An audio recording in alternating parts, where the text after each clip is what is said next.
Adobe Connect and my computer. This is the second computer I'm using.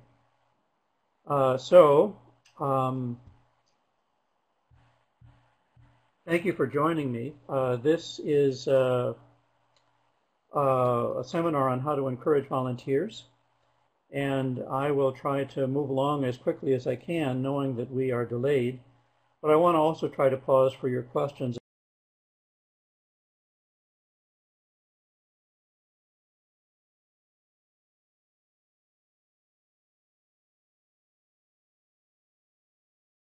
As we go along.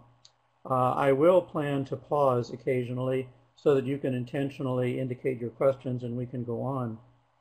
I'll move on to the first slide. Just to pass this by you, I do also a lot of individual coaching with pastors across North America, and if anyone is interested in looking into coaching covenants, you can please see my website. I'll show this slide to you later as we go along. But let's get into the material and talk about how to encourage volunteers.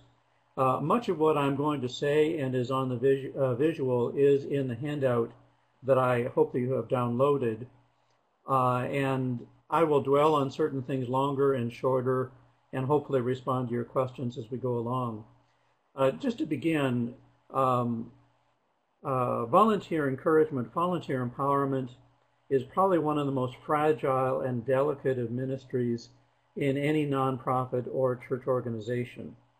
I say that because to get a true volunteer empowerment culture going so that there's a tremendous trust among volunteers to join your church organization and a confidence that they're going to find fulfillment and contribute and so on, it's very fragile. It takes years to build up.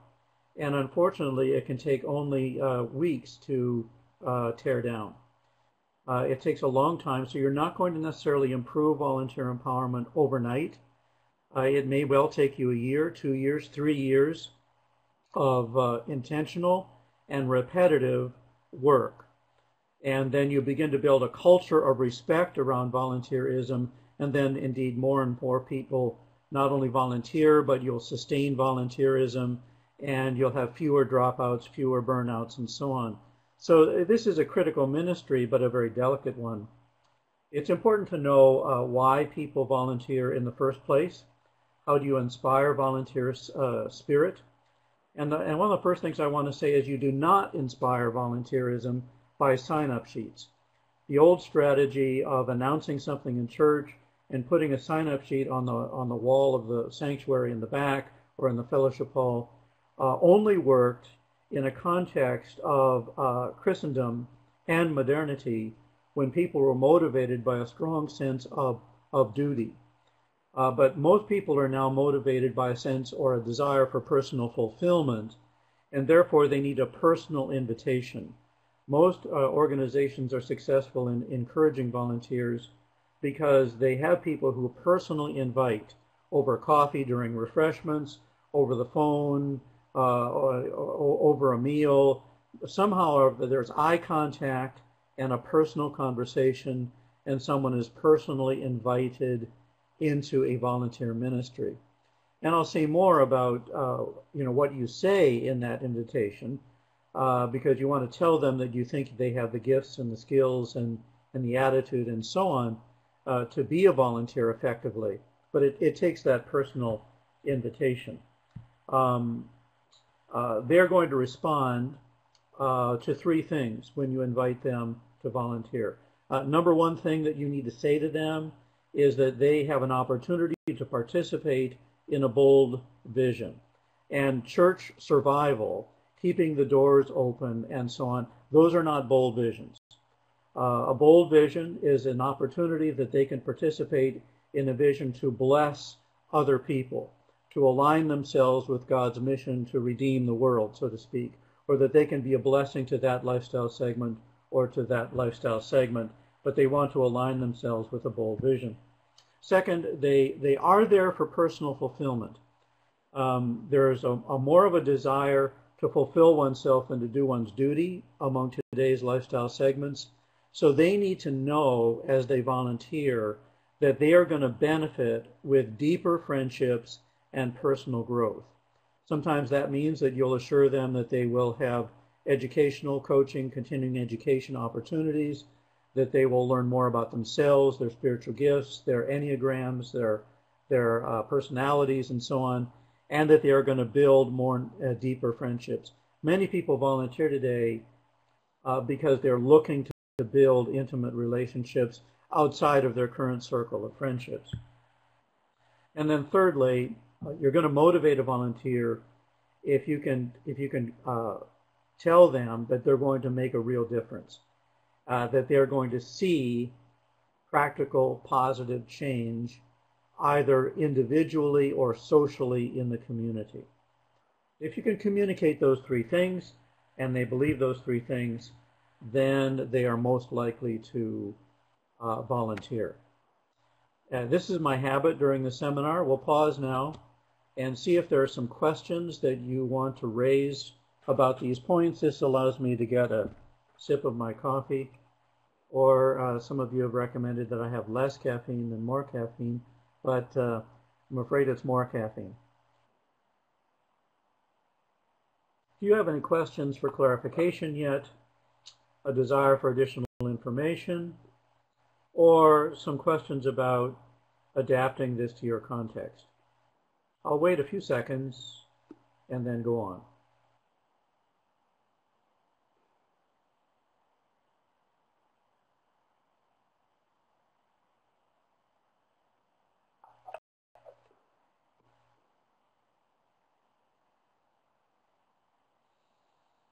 All right, well, I'm glad to see there are coffee drinkers out there like Greg, and Janet is good to go. Nathan is typing.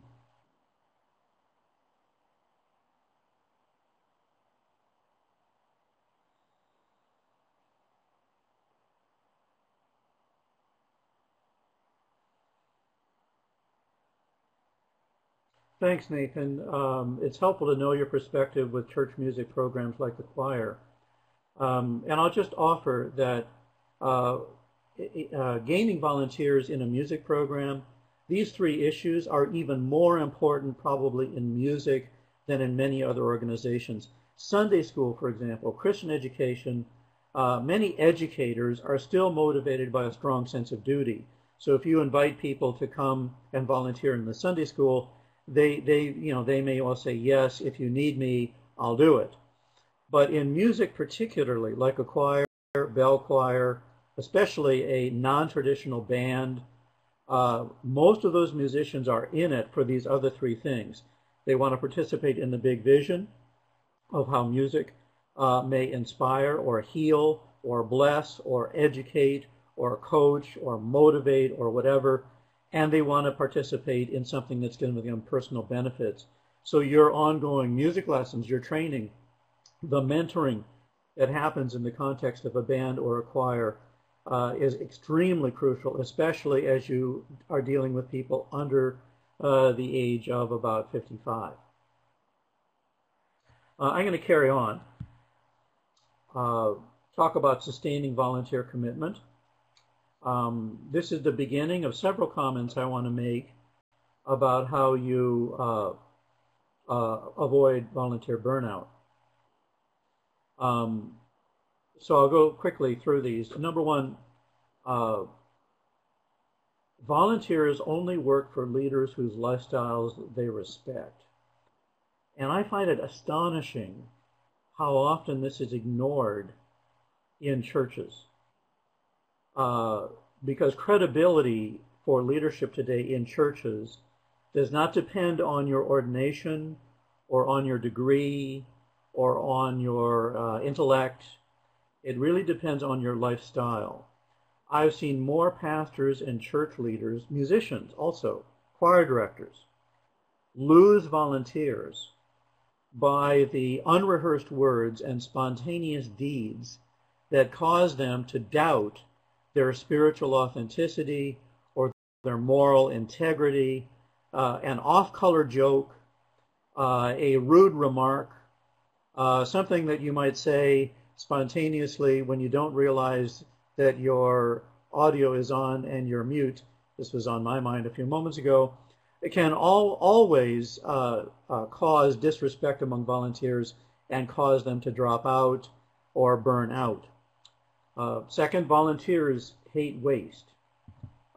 They don't like to waste their time in meetings, unproductive meetings. They don't like to divert their money to non-essential overhead. They certainly don't like bait and switch tactics where they feel manipulated, that they have volunteered for one thing and then they're put to work doing another. Anytime you waste people's time, even a little bit, they're liable to burn out and drop out. Volunteers really want to do well. And again, this is a difficult thing for the church. Many churches that I work with all over North America of all denominations, to be quite candid, they think that they need to celebrate or honor mediocrity. They keep saying to volunteers, well, we'll just accept the best you can do.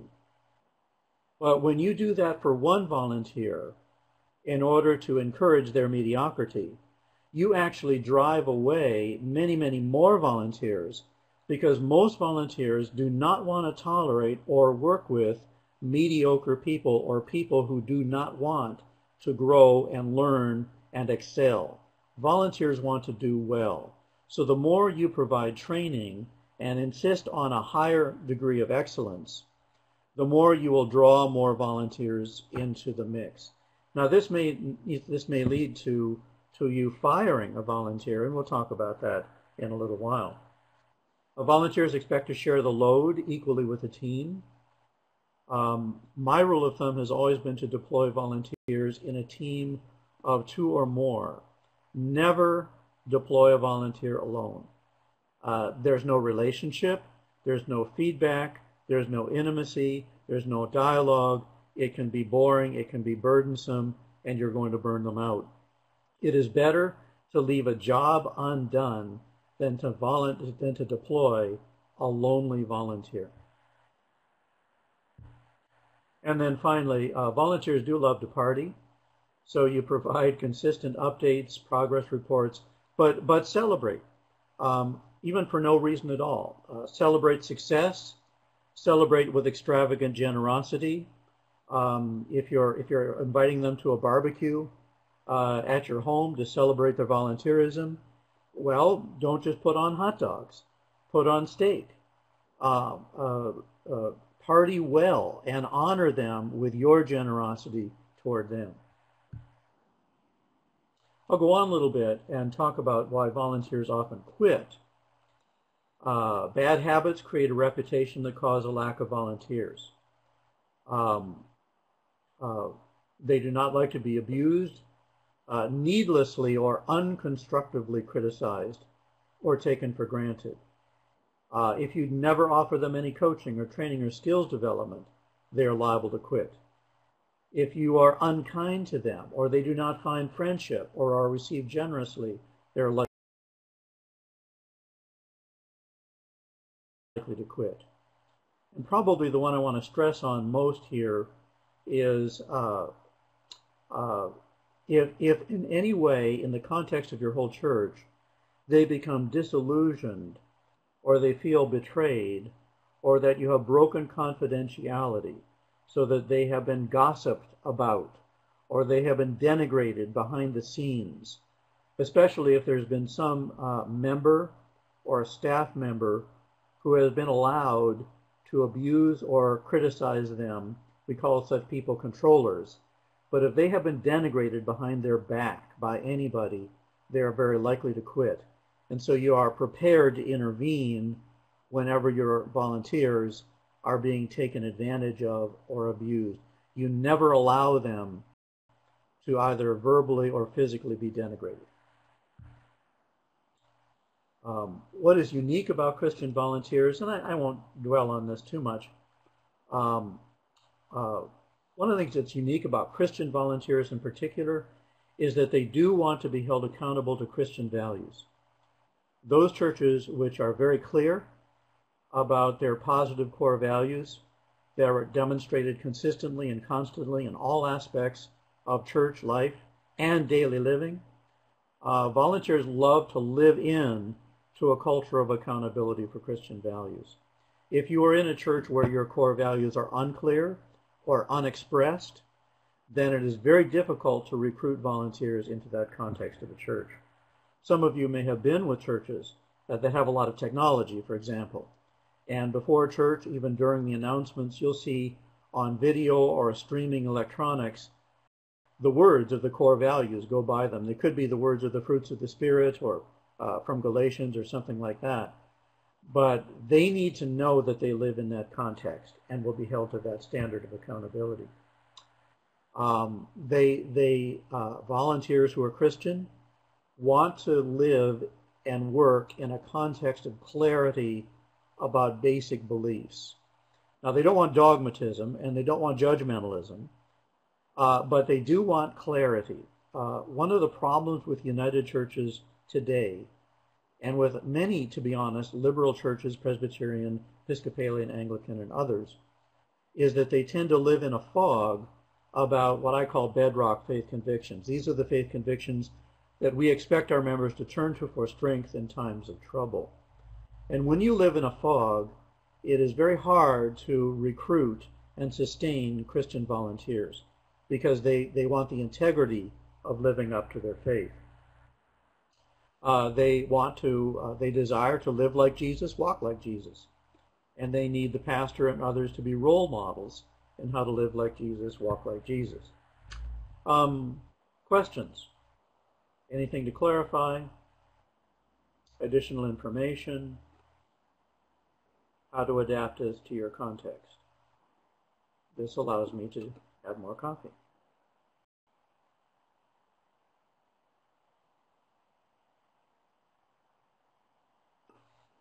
Megan is typing. Janet is typing. I must say, this still feels odd to me. I feel like I'm talking to myself without any audio hearing anything at all.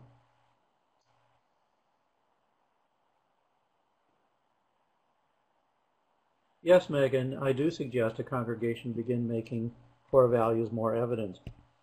In the 1990s, strategic planning was at the top of the agenda for most churches, but they didn't see volunteerism grow. In the early decade of the millennium, in the 2000 and the noughts, vision and discernment process were at the top of the list for churches, and they did a lot of work clarifying their motivating vision for the future.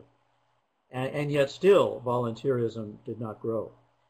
So what's happening today in this decade is trust building. So behind strategic planning is visioning, but behind visioning is trust building. Trust building is clarity and consensus around values and beliefs. Most United Church congregations that I work with live in a fog. And when you live in a fog, the foghorns sound. Foghorns are controllers. Foghorns are abusers. Foghorns are bullies. Foghorns thrive in a church that is living in a fog about its core values and beliefs, because then they can impose, like foghorns, they can control the missional shipping in the harbor. They can impose their personal values and beliefs on other people. That's what becomes abusive and drives away volunteers. Now, when you blow the fog away with clarity and consensus around core values, then you create an atmosphere in which volunteers have more confidence and will step forward. So that's why we begin to clarify that trust culture. Now, that does take at least 9 months of intentional work, and you can read up about that on my website or in some of my books like Moving Off the Map and other works. So yes, Janet, there are places to train. There are resources that you can train this. This is not just with your volunteers, of course, but with your staff and with everyone. So look up the other resources. Bottom line is, folks, you cannot do much recruiting, sustaining volunteers until you build a culture of trust in your church. And believe me, about 90% of the United Churches I work with across the country do not have a culture of trust. They have a culture of advocacy. They have a culture of policy. They have a culture of bureaucracy, but they do not have a culture of trust. I'll move on. Oh, well, Nathan, yeah, they may have a culture of complaint, but that's the issue. You see, a culture of complaint is what emerges when you don't have a culture of trust. Now, it also has to do with training, and we're going to get to that in a moment.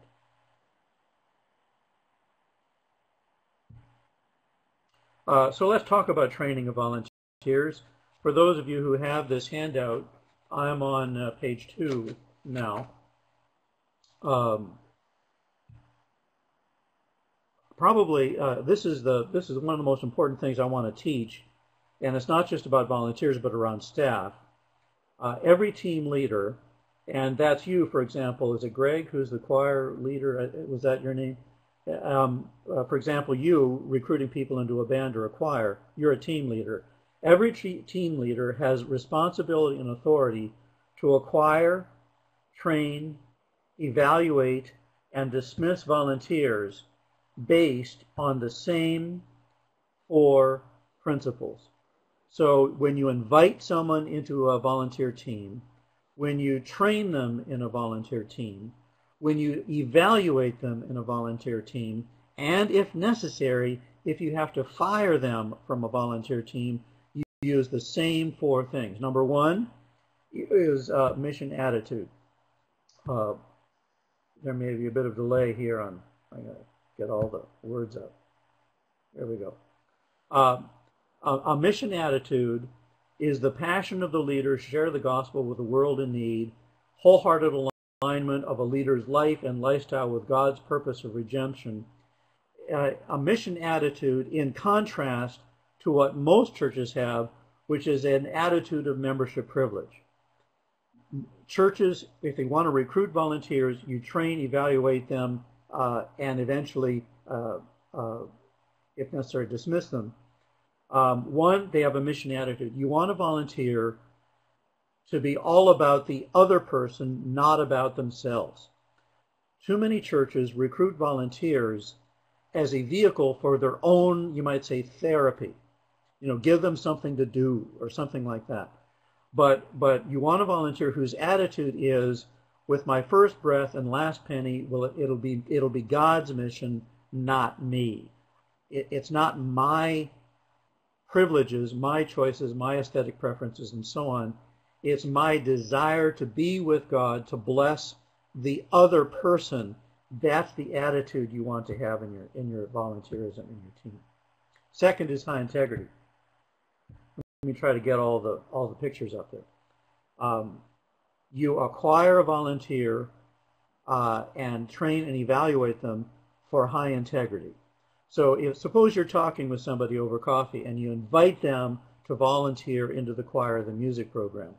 The first thing you invite them is, I want you into the choir or the music program because I think you share the mission attitude. I think you understand that music is not about performing, but it's about blessing. It's another vehicle of blessing people. And then you say, and I also want you in the band because I think you either have or are willing to acquire the integrity to be in the music ministry. And what that means is that you can model core Christian values and articulate basic bedrock faith convictions and basically reveal what it means to be a Christian disciple to seekers. That's why I want you to be on the team. So does the unrehearsed word and spontaneous deed reveal the truth about my Christian identity? Third, when you invite someone to be on your team and then you do training for them, I didn't quite do that right, did I? You do want them to have certain skills and competencies. So you're inviting them into the team because you think they either have or they're willing to acquire the skills and competencies to do well in what of your volunteer team, whatever that volunteer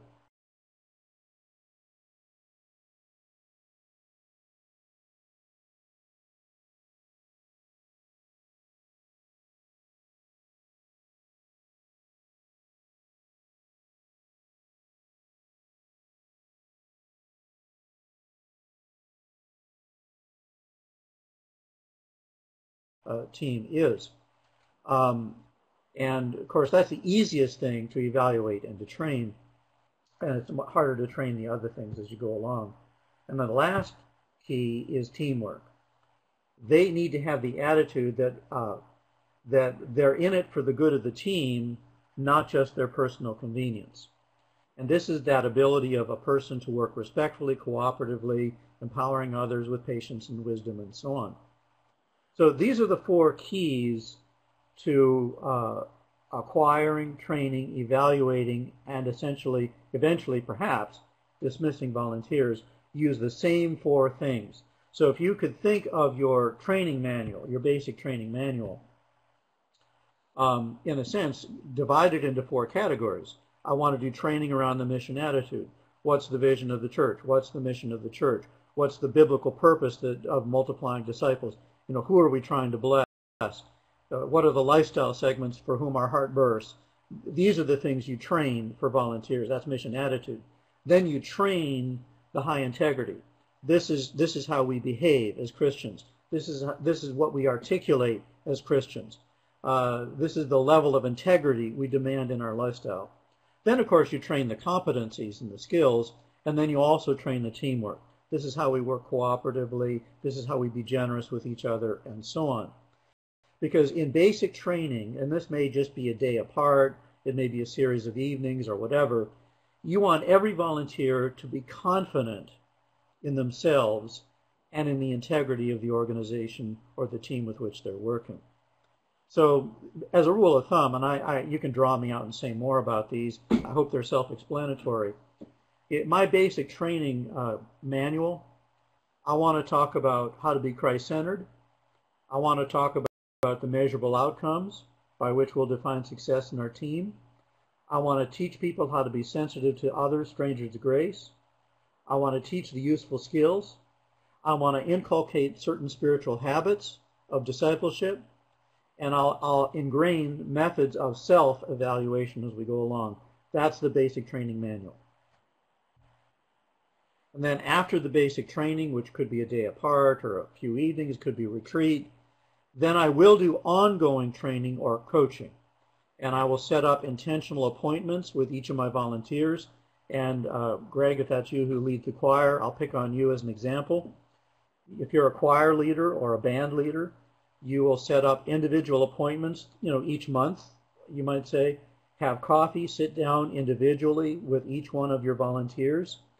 You'll help them solve problems, build team relationships, build their skills, celebrate success.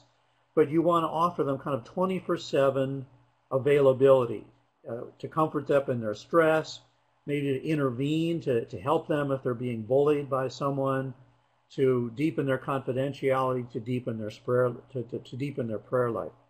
I'll say more about the mentoring role of training in a moment. But that ongoing coaching relationship is often missing in many churches. They do basic training, and then they basically say to their volunteers, go and good luck. But the wise church, the team leader, is constantly, personally, face-to-face, eye-to-eye, encouraging, coaching, teaching, helping them on a month-to-month basis. Now, once you've trained them, you want to commission them for ministry and celebrate the ministry, and so you can lay hands on them, you can bring them forward in worship and pray for them, but you usually do that as a team. So you bring the whole choir up, the whole hospitality team up, the whole Sunday school team up, the whole small group ministry team up. And as you commission them, you need to explain to the congregation that this is an entrepreneurial unit. Volunteers like to have real power. And real power means that they don't have to go scurrying back to the board for micromanagement and permissions and so on. A volunteer wants to believe that you trust them and empower them to think, speak, consult, imagine, decide, act, share, care, critique. They have real power to discern opportunities, implement strategies, evaluate strategies, and improve strategies on their own without having to go back over and over again to a particular board or a staff person for permission. That's volunteers as entrepreneurs. And that's really what most volunteers, especially younger volunteers, that's what they want. It's people over 60 sometimes that want you to tell them what to do all the time. But most younger volunteers want to be able to be self-starters and to act on their own. So, as you celebrate those volunteers, you want to pray for them in worship, appreciate them in gatherings, give them gifts to recognize personal growth. Pause. Coffee? Questions?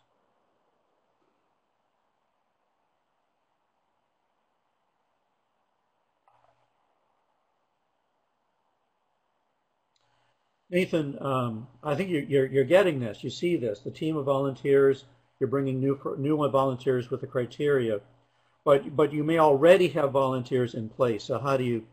And I think this comes with just kind of gradually with teaching.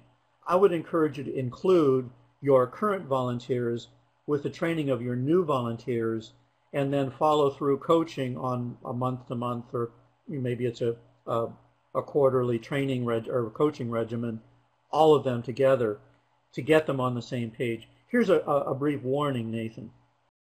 When you move your volunteer strategy into this much more intentional method of acquiring, training, evaluating, and, if necessary, dismissing, you may initially lose a few volunteers. These are the people that essentially do not want to grow. And they don't want to step up to a higher standard of commitment. They don't want to grow spiritually, and so on. And you may lose a few. They may resign, and so on.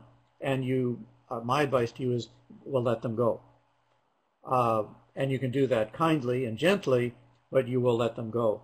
There may be issues where they need to be let go, but they don't willingly go, and we'll talk about firing volunteers in a moment. But I think Nathan's on board. I don't see any other questions. I will go on. We'll spend a little bit of time on this, and I suspect that you may have a number of questions about it, because most churches don't believe that you can fire volunteers. In fact, most churches I work with believe they are not allowed to fire volunteers, that volunteers, that anyone who volunteers has a right to be there in perpetuity, you might say. But if you look at growing churches, and if you look at all nonprofits, social services, healthcare, and so on, healthy organizations, nonprofit organizations and growing churches have learned the art of how to fire volunteers. And the principles I'm about to go through, these are common coin in most hospitals, healthcare units, social services. They readily and consistently will dismiss a volunteer if they are not living up to the mission attitude, or if they are not willing to be trained and grow in their skills, or if they are not willing to model the integrity, the core values and beliefs of the organization, or if they are unable or unwilling to work cooperatively and patiently with other people. See those four keys of accountability.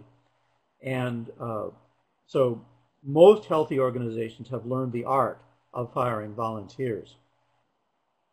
Sarah, I have paused to note that one of the best things you've done there is a term of service. You don't just take anyone, you try to match their gift, skills, and so on. And I think that's a great step forward. I would urge you to use the four keys, attitude, integrity, skills, and teamwork, as keys, not just gifts and skills. Because the truth is that the real problem with volunteers in most nonprofits, including churches, is really not about skills.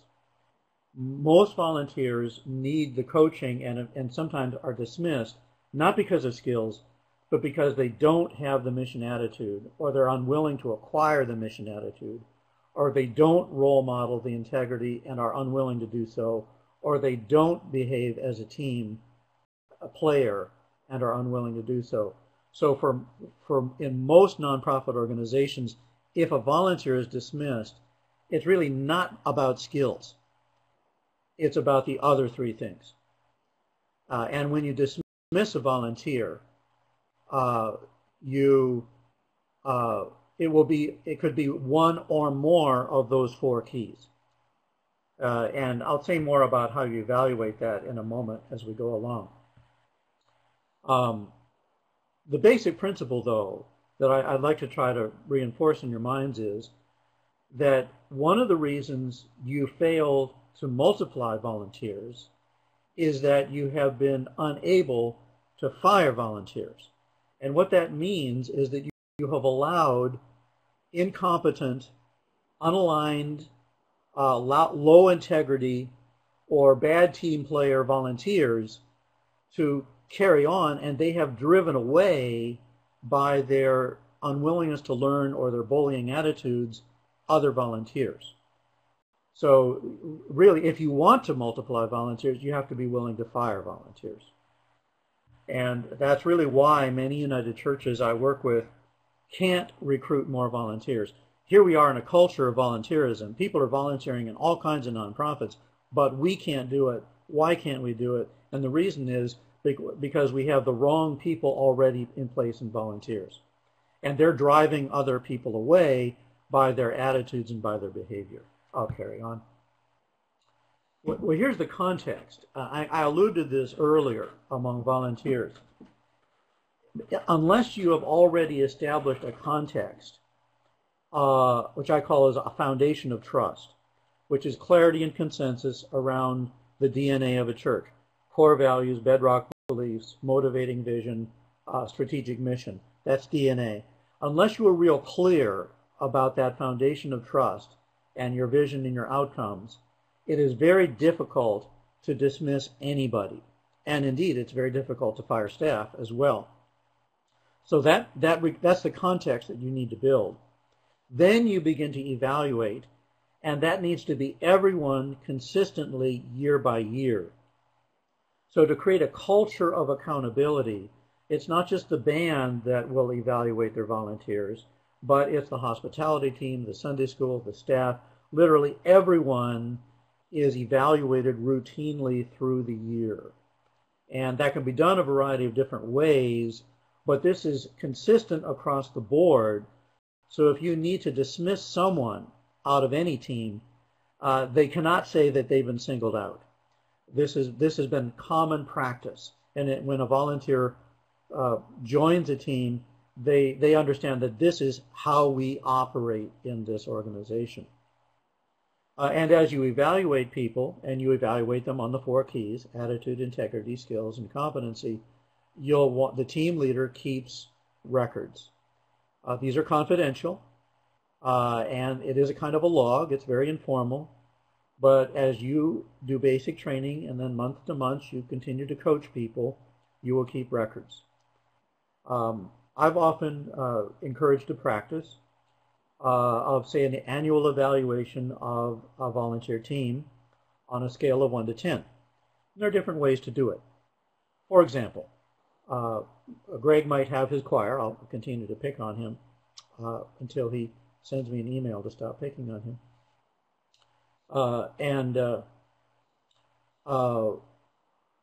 Suppose you have a band or a choir.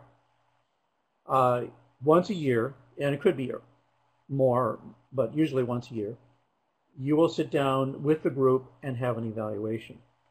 And you'll use the four keys: attitude, integrity, skills, and competency. And the leader, on a scale of 1 to 10, will evaluate each of the people on the team. A 10 is a perfect 10, and it means they're St. Peter and they don't need any help. They're terrific. A 1 is that things are really, really bad. And of course, in between is your measurement. And the leader will evaluate everyone individually on a scale of 1 to 10. Keep it confidential to yourself. But in the context of the whole group, everyone can evaluate each other confidentially as they're talking, and including the leader of the team. And then you kind of go around the table and you share your evaluations. Or if you're concerned about keeping people more anonymous, you can kind of hand in your evaluations. They can be summarized and then shared with everyone. But basically, every team member, every volunteer sees how their colleagues evaluate them. And obviously, you're looking for patterns. A score of, say, 8 to 10 is very good. Nothing needs to be done. A score from, say, 4 to 7 means there's work to be done, and there's continuing education, or there's some further training or something. And a score below a 3 is very serious, and it indicates that you have a limited time to improve, or you may be dismissed from the team. And everyone shares in that mutual evaluation. And then often the pastor or the leader of the team, whoever's there, is the last person to share, and then they can share their kind of evaluation or score for people. And that sets the agenda for future coaching and continuing education for the team members. So that kind of intentional evaluation will happen, and then you keep that record as you go on. Now, if in any of the 4 categories of attitude, integrity, skills, or competency, any one consistently scores under, say, a 3, and although you have given them adequate time, then you need to take action. And the team leader always has primary responsibility and authority to dismiss a volunteer, not a personnel committee.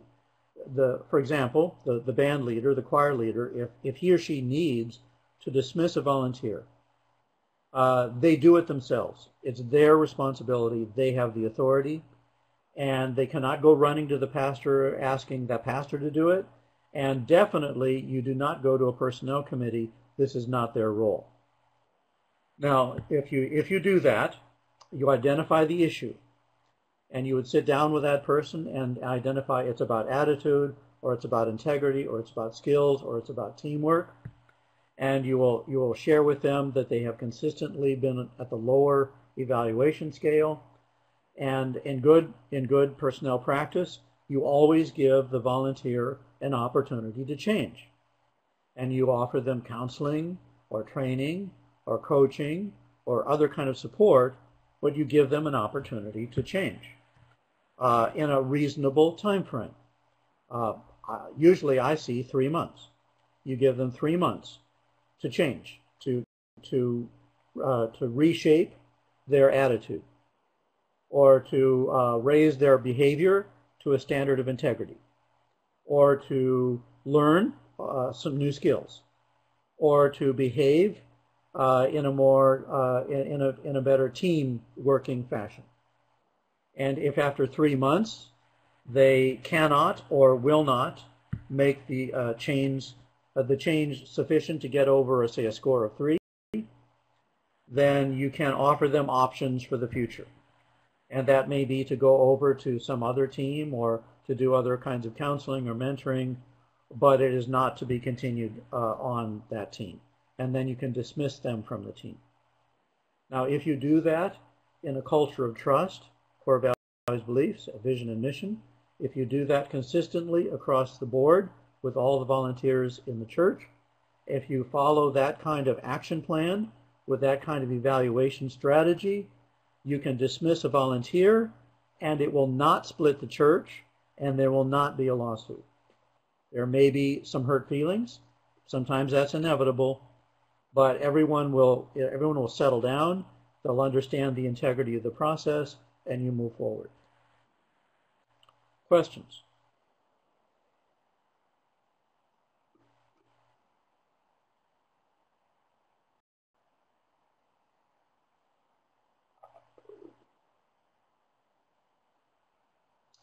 I'll repeat the scoring for you, Janet, and it's probably well to do that anyway. I may have gone by it too fast. So just to refresh everyone's mind, I try to keep it fairly simple, scale of 1 to 10. The idea is that once a year, often as a team or as a group of volunteers, you will sit down together, usually in a informal space, a non-stressful space, often in somebody's living room or backyard, somewhere other than the church building is usually best.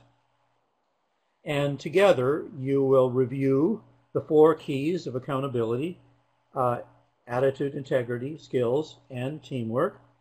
And for each of those categories, on a scale of 1 to 10, everyone takes a piece of paper and privately evaluates each of their colleagues. And then they share their results. And they can do it personally, face-to-face, which is a little bit more scary, or they could hand in those pieces of paper to the leader of the team and reveal them that way. But you will see patterns. You'll see, one person is scored maybe an 8. In regard to attitude, for example, the team scores them. It's a team of 4 people, for example, and they score their colleague. And for attitude, that colleague is consistently an 8, a 7, a 6, and those are pretty high scores. And, praise the Lord, congratulations, keep on. There may be a few things to try to work at or improve, but you keep doing it. For example, maybe they need to be more sensitive to one of the lifestyle segments that is in the mission field that they're not quite having rapport with. That's a mission attitude issue. Integrity. Again, you might score that same person, and they might score, but in this case, they might score a 6, a 5, even a 4. And what that means is that there's something about their behavior that is not reflecting the highest principles of core values or bedrock beliefs within the life of the church. And maybe because it's a medium score, you need to offer them a chance to improve by giving them a book to read about faith, or by coaching them around values or something. Maybe around skills, they're evaluated, and maybe there's a low score, like a 2 or a 3. I once had a secretary who was evaluated, a volunteer secretary, who refused to do email, and therefore she scored low in terms of her skills and competencies. Fortunately, she was willing to step up and learn how to do that, and she stayed on the team. Had she not, she probably would have been dismissed from the team. And then, of course, the teamwork issues, a little more subjective, but it's about, do you work patiently, generously, supportively with other people? And again, if that's a high score, that's terrific, praise the Lord. If it's a medium score, what kind of coaching or help can we give you? But if it's a low score, well, then you need to give them 3 months and a clear plan of action to change. Otherwise, they're likely to be dismissed. I hope that answers your question. Is there support and care available for the volunteer that has been fired? Josephine asked. And most churches and nonprofits will offer some of that, yes, but it will usually be limited. You might say it's limited to some closure or counseling, maybe 2 or 3 sessions, but no more than that. Because you cannot allow volunteers who refuse to learn or grow to dominate your time and agenda. And so you have to put a time limit to that. Pausing a moment to see if anybody's still writing.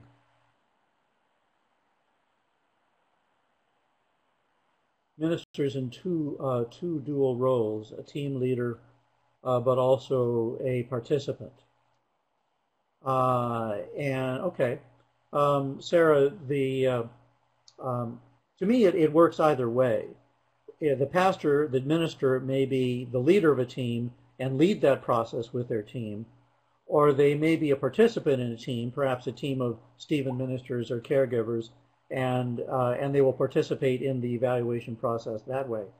But if they are a participant in a team, they acknowledge that the team leader, whoever that is of the team in which they're participating is the one to have the authority and responsibility to, you might say, initiate the plan of action if they are perceived by other members of the team as somehow failing to live up to the attitude, integrity, skills, and teamwork. Let me just give you an example. Of how I saw that happen. Here's an example of a minister who is part of a caregiving team, but not the leader of the caregiving team, and has the right attitude and has the right integrity, and even is a good team player, but lacks the skills, certain skills in therapeutic process. Maybe it's over grief counseling or personal support over chronic disease or something like that, and for that they score low. And then the caregiving team leader will have to say to the pastor or the minister, you know, there are ways that you can improve these skills. You need to do that, take a course, do something. But if you can't, it is the authority and responsibility of the team leader, the caregiving team leader, to dismiss the minister from the team. And I've actually seen that happen. But in a culture of trust, it can happen effectively. Megan is asking, any resources for senior ministers who maybe don't have the skills or desire to deal with conflict? Some people ignore this issue and so on. There are actually, I see often seminars on mediation, conflict resolution. Often they're offered by denominational judicatories. I would like to say, however, that the number one issue in volunteer empowerment is not conflict. The number one issue in volunteer empowerment is control. And what churches and effective nonprofits are doing now is they're not just offering some training in conflict resolution. What they're offering is training in control intervention. And the world of training and control intervention is now emerging as a whole new field unto itself.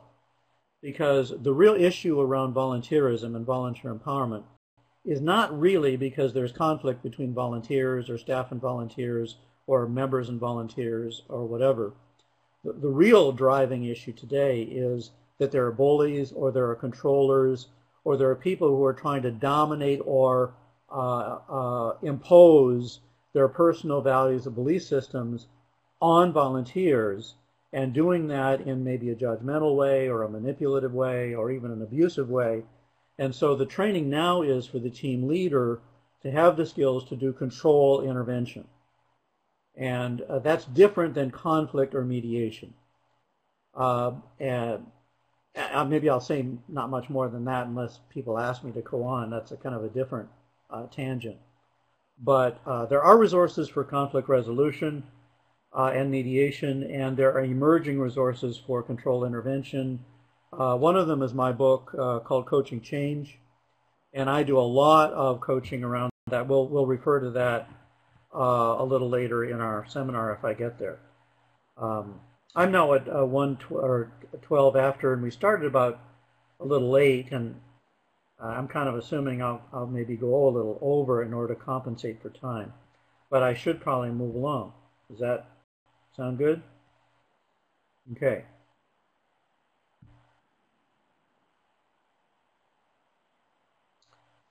Carol's typing. I'll just wait for Carol to... All right. Well, we may want to come back to the control intervention piece. But let me first pause and talk about mentoring. Maybe I'll move along this a bit. This is such an important piece, though. But I'll just try to move along as effectively as I can. For those of you on the handout, I'm now on page 3. One of the important things that we need to understand about volunteers today is that, as I said before, they're not just volunteering out of a sense of duty, and therefore you can't guilt people out to get them to volunteer. So you can't You can't sit there and beg them and say, oh, if we don't have someone volunteer to do the nursery, we won't have a nursery, and so please feel guilty and sign up on the sheet behind. That doesn't work anymore. All volunteers come at volunteering out of an internal sense of being on a personal journey. Many volunteers now explicitly talk about being on a personal journey, and they're able to articulate often just what that journey is, and they may even tell you they volunteered over here and they volunteered over here and they learned this and they learned that and now they're here, and they see themselves on a process, a personal process of spiritual growth. And the reason they're volunteering for the choir, for the Sunday school, for the usher greeter team, for the outreach ministry or whatever, is in part because they think that will help them on their journey or carry them further on their journey. And that means what they're looking for is mentoring. And this is an overlooked area in volunteer empowerment, but growing churches and nonprofit agencies are learning more and more how to do mentoring. Now you can look this up. The rest of what I'm going to say here is tied to my book, Christian Mentoring, which is on Amazon.com. So you can read up about these things. But basically, Christian mentoring is about 6 things. As you lead your band, lead your hospitality team, lead your outreach group or whatever, one-on-one, as the leader, you mentor them, and that means you guide them to the next level of maturity, emotionally, spiritually, intellectually, and so on. You go further. You guide them to begin to define their personal mission in life. This is really key. In a going and growing church, if I were to walk up just spontaneously over coffee to any of the volunteers in the band, in the choir, for example, and go to the lead soprano or the lead guitar, I could, in a going and growing church, I could expect that I could ask that lead guitarist, what's your mission in life? What are you about? Where are you going? What's your purpose? And they will be able to tell me. They will not hesitate. They'll tell me. I did that once with the church. The guitarist actually couldn't tell me. He said, well, I'll have to sing you a song. And he just burst into song and he sang it. I didn't understand a word of it, but he did. And that was the important thing for me. So this ability to give your volunteers guidance for maturing and then to define personal mission is huge. If you don't help them define their personal mission, they're probably going to drop out and go to some other volunteer organization that will. So you will have volunteers. I feel like I've skipped something there. Every volunteer, the volunteer will have personal mentors, guiding self-discovery, encouraging personal mission, equipping mission partnerships. I lost a few slides there, but they're printed. Not what happened. My mistake, probably, Josephine. Somewhere I lost them, but they're probably hidden, and I didn't unhide them. If you look on the handout, though, folks, on page 3, in the middle, under Mentoring Moments, you'll see all 6 steps in the mentoring process. And although I can't put them on the screen, you'll see it, what they are. And maybe I'll come to those yet. Well, anyway. Self-discovery, personal calling, mission service. This is the flow of mentoring, and people enter into that circle of mentoring at any one of those points. So some people volunteer in the context of some service project. But your mentoring is going to help them in the context of that service project to learn more about themselves, personality, spiritual gifts, relationships, or so on, because that's the next step in the context of volunteering and mission that they want to learn about. Some people volunteer in the context of self-discovery, maybe in a band or ushering or Sunday school often. And that's where what they need help is then to see their personal calling. And this is kind of a never-ending circle for volunteers. Volunteers will come to you and usually connect with one of those circles, and then your mentoring in the months to come helps them move from one circle to another circle. I hope that's clearer than I feel that I've articulated it. But this is all about moving people in a constant process of spiritual growth. Discovery, calling, mission, discovery, calling, mission. And I could give an example of that, but maybe I won't take the time to do that right now. I'll just get all this out and then again pause for questions because our time moves on. So here are the six mentoring moments. These 6 things might take you a year, 2 years, and it may get interrupted as a volunteer moves on, but you take them as far as you can. So when you work with a volunteer, first you help open them to an unpredictable process of change guided by the Holy Spirit. Next, with that volunteer, you try to connect them with their own intimate experience of God. Then next, you help them customize spiritual habits. Once they've done that, you can help them discover their personality traits and spiritual gifts. One of the hardest things in mentoring with volunteers is the next step, where you help them confront inward and outward forces that denigrate them or sidetrack them. And then finally, you help them align with the celebrated consensus of values, beliefs, vision, and mission, and so on. These are mentoring moments along the way. I went through that pretty fast. Pause a moment to see what questions there might be.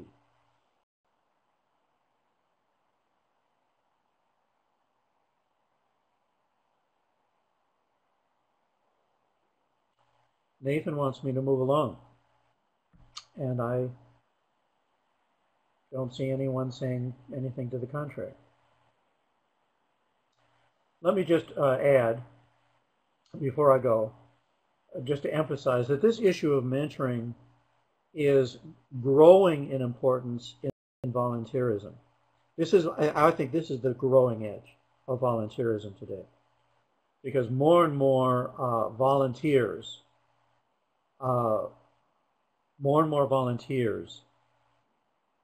see volunteering as a vehicle for personal and spiritual growth. And yeah, they'll serve coffee, they'll teach Sunday school, they'll sing in the band, they'll do the stuff, and they'll enjoy it, but they need you as a coach. So what I see, this is the difference now between a team and a task group. Most United Churches deploy task groups. It's a committee.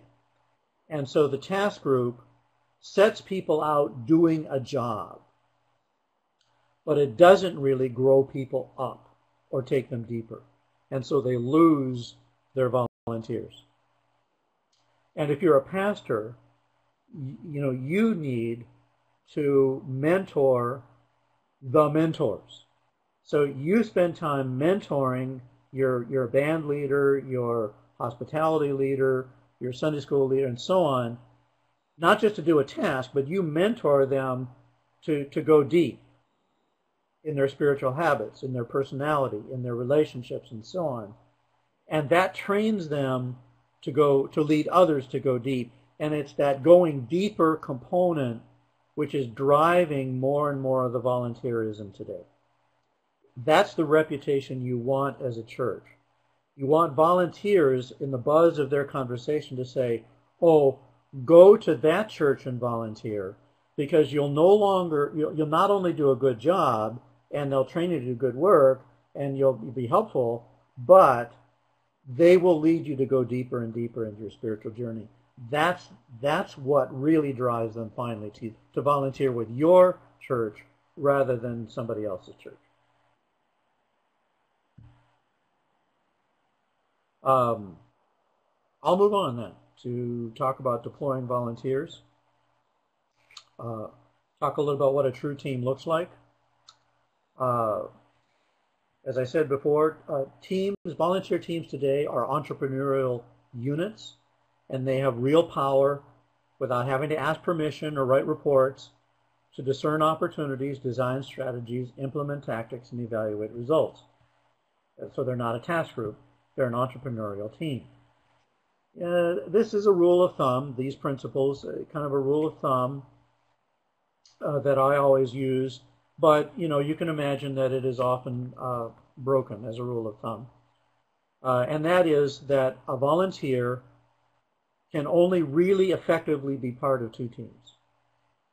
And they can be part of a team in which they have more responsibility and authority to hire, train, evaluate, and fire. That's a team leader. And they can be on a team in which they're a participant. But it's very difficult for a volunteer to be on more than two teams at any one time. And this is because the spiritual growth, the mentoring, the desire for achieving measurable outcomes and proactivity and so on is so much more complicated and higher that you don't really have the time or the emotional stamina to be volunteering in more than maybe two teams at any one time. And a good pastor and a good team leader actually will take someone aside and caution them and say, you're stretched too thin, you need to leave something, you need to drop something out. And of course, the wise pastor knows that it is better to have a gap in their programming than to burn people out trying to fulfill it. I'll move on. Here's a little snapshot of a true team. Excuse the typo that's in there. This is also found in my book. If you want to learn more about true teams and entrepreneurial partnerships, look at my book, Spirited Leadership, which is also on Amazon.com. All my books are on Amazon. But this one was by Chalice Press. So look at that. It's called Spirited Leadership. A true team looks like this.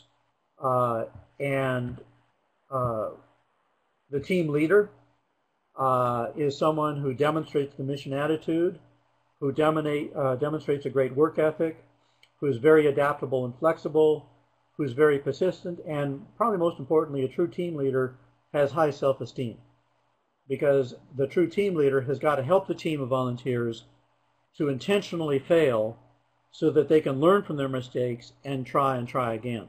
So that ability to fail and learn requires high self-esteem. And so the team leader invites. It's not a sign-up sheet.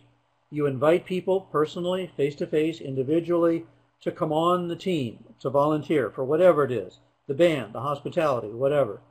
And you invite them on the team. Why? You invite them because that person seems to have the passion for that ministry. They seem to be personally called to do that ministry. They seem to have certain skills or competencies for that ministry. They are willing to be held accountable for measurable outcomes for that ministry, and they are committed or willing to grow into the spiritual habits or spirituality of the team. Those are the 5 things. And if you invite someone to be on the team and they say, why are you inviting me to be on the team? You need to say, well, you seem to have the passion for it. You seem to have the skills. You seem to be ready for accountability. You seem to be ready to go deeper in your spiritual life. And you seem to be feeling called to be in this ministry. Is that true? And if it is, then they are more likely to join the team. This little image of assessment, I thought I had in the handout, but maybe I don't. But anyway, this is based on the work of Patrick Lencioni, who came up with the 5 dysfunctions of a team. But in the red that you see on the screen, I have tried to adapt this to church context. So in Lencioni's book, really there are 5, you might say there are 5 reasons people burn out or leave a team. absence of trust, fear of conflict, lack of commitment, avoidance of accountability, inattention to results. And in the red, you see the solution. So if you're working with volunteers and you have a team and there's an absence of trust, then you build clarity of the DNA. If there seems to be a fear of conflict, then you need to look at control intervention. Again, that's where I talk about control intervention. That's not mediation, that's control intervention. And if there's avoidance of accountability, you look at the boundaries of values, beliefs, and policy. And if there's inattention to results, you have to review the outcomes and so on. That's kind of based on Patrick Lencioni's work. I think that I need to move on, and then I'll pause for more questions at the very end, but I'm kind of almost there. So if you don't mind, I'll keep going. Those of you who are asking, like Nathan, about the PowerPoint slides, I do sometimes share my slides and images. Some are copyrighted, some are not. Please connect with me personally at my email address, tgbandy@thrivingchurch.com or tgbandy@aol.com, which is often a popular address for people to reach me, tgbandy@aol.com, and we can talk about that if you wanted access to the slides. So why do volunteers burn out? Number one reason volunteers burn out is the trust is broken. That's usually because of a controller or an abuser and who have denigrated or attacked them. But the key here is that nobody intervened, nobody stepped in to block or to solve that problem. So they've been left vulnerable. They feel that trust has been broken. They feel that the core values, bedrock beliefs, vision, and mission have been broken, and then they will leave, they will leave or burn out from volunteering. The intimidation of controllers is huge in churches these days. Again, let me define what a controller is.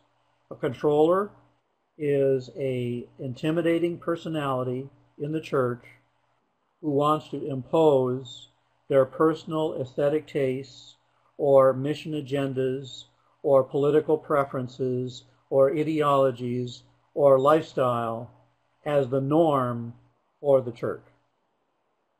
And sometimes there are multiple controllers in a church, and they will duke it out and fight, and then you really have trouble getting volunteers. But controllers are the intimidators of a church, and they drive away your volunteers. A rule of thumb, if you're having trouble growing and including volunteers, you may have controllers. They're like cockroaches in the woodwork. Another reason volunteers burn out is they've not gotten the mentoring. Spiritual life is too shallow. Another reason volunteers burn out is that you're not practicing the high accountability around attitude, integrity, skills, and teamwork. And another reason they burn out is that they just don't see that it matters. They don't see that people's lives or the community has been changed for any practical purpose along the way. And all of these can be correctable if you are willing to do it. Quick note, remember that teams are not committees. And so volunteers prefer teams. They don't like committees. United Churches routinely train people to be in committees, therefore they have trouble recruiting volunteers. Volunteers like a team. Committees are all about membership privileges, institutional loyalty, nominations and elections, micromanagement, getting permission, and in the end, being on a committee feels like a life sentence. But volunteers prefer a team. It's not about honoring privileges. It's about having an attitude of mission. They're constantly creative, and therefore they're not always loyal to the traditions. They are not just nominated, but they're personally invited and called. They're not micromanaged, but they do have clear boundaries beyond which they can't go, but within which they can do whatever they want. Therefore, they are entrepreneurs. They don't have to get permission. And always there's a time limitation. There's a mentoring moment or a closure to their participation. Uh, when you motivate people for ministry, when you motivate volunteers, again, here's the difference. If you want to draw a volunteer into a committee or a task group, what you would say is, do you love the church? And you can promise them that they'll do good stuff, that they'll learn a good theology, do their public duty. They'll have to be willing to shoulder added responsibilities, and you will give them a kind of intellectual perspective on Christ. But most volunteers out there, would-be volunteers, don't want to do that. They don't want to be part of a committee. They want to be part of a team. And a team, the question you ask a team potentially is, not do you love the church, but do you love those strangers to grace, that lifestyle segment out there? Do you want to bless them? Or you want a mission to bless people, not just trying to do good stuff? This is not about learning a good theology. It's about the welcome relief of being close and intimate with God. It's not about doing your duty. It's about fulfilling your personal destiny. That's what you're going to do in a team. It's not about just burdening a job or a task, but developing a spiritual life. And it's not an intellectual insight into perspectives on God or world religions or whatever. It's being a volunteer on this team will help me walk daily, you might say, with Jesus.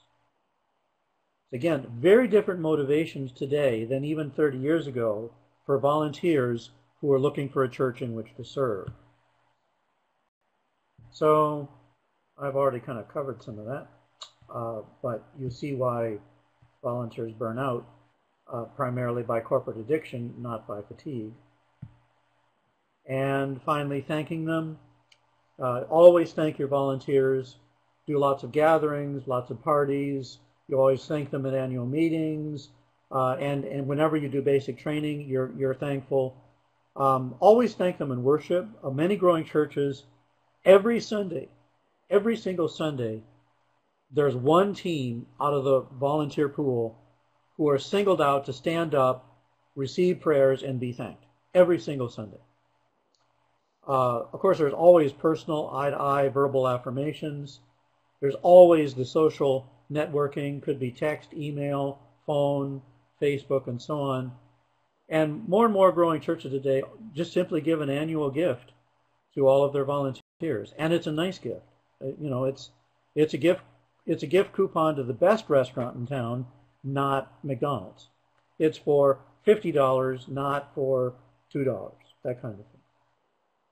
And so, if you acquire your volunteers, and if you train your volunteers, and if you evaluate your volunteers, you're able to dismiss volunteers. But more importantly, then you are really able to thank your volunteers, celebrate your volunteers, and your church will get a reputation. It'll take a while, won't happen overnight, but over the years, this year, next year, maybe 3 years, there'll be a buzz in the community, and your church will have a reputation as being a great place and people for volunteers to thrive, to pursue a big, bold vision, to grow personally and spiritually, and to really do something visible and positive for individuals and for the community that will change the world. Are there any final questions?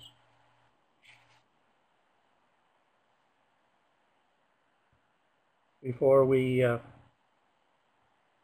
there's a polling that Josephine will do shortly, but I'm still pausing to see what questions there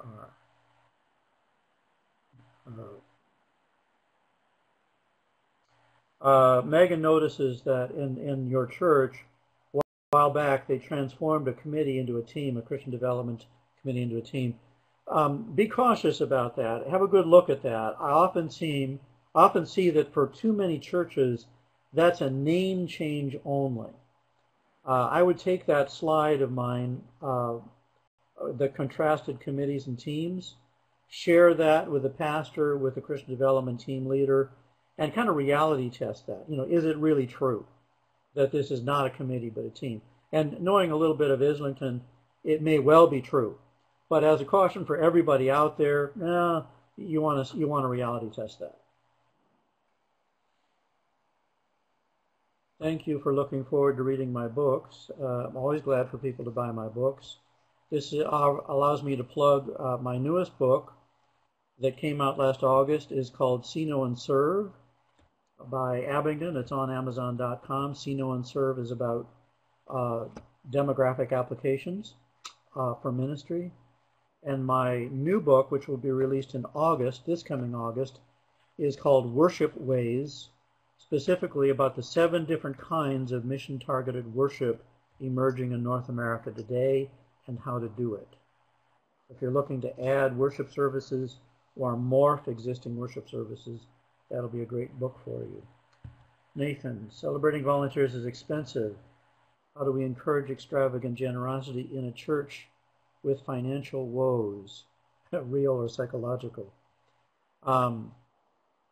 Nathan, I hate to say this, but that's another webinar. I do have a webinar I do on generous giving, creating a culture of generosity in a church, otherwise known as stewardship. There is, however, a great book on creating a culture of generosity. What is the name of it?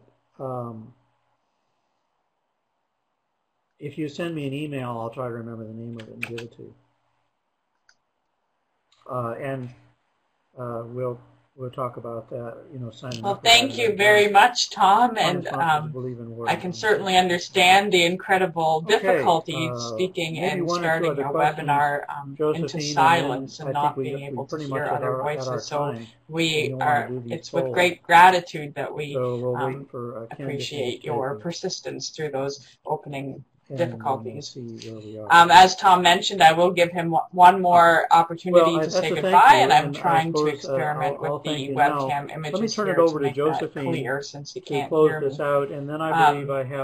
If you have not yet downloaded the handout, that is, of course, available underneath the video pods, and you can download that by clicking and highlighting the file name, and then uploading the file. Since I can't hear you, as Tom mentioned, you are welcome to be in touch with him. He has provided a couple of his email addresses, and his websites as well are listed at the bottom right of your screen. And as well, a plug for EDGE coming up. Our next webinar is the Greenbelt follow-up group. Last summer, a group of United Church ministry leaders, 100 or more of them, attended the festival in England, and a few of them will be sharing their experiences on May 13th. So please do join us for that if you can. So thank you again for your patience and for being such a great audience, and for your questions and your concern for this important topic. As Tom mentioned, I will transfer you to the feedback polls. When I do that, you won't see video images, but you will hear my voice, and I'll just say a note about those. But before I do that, I'll let Tom come back on. So thanks again.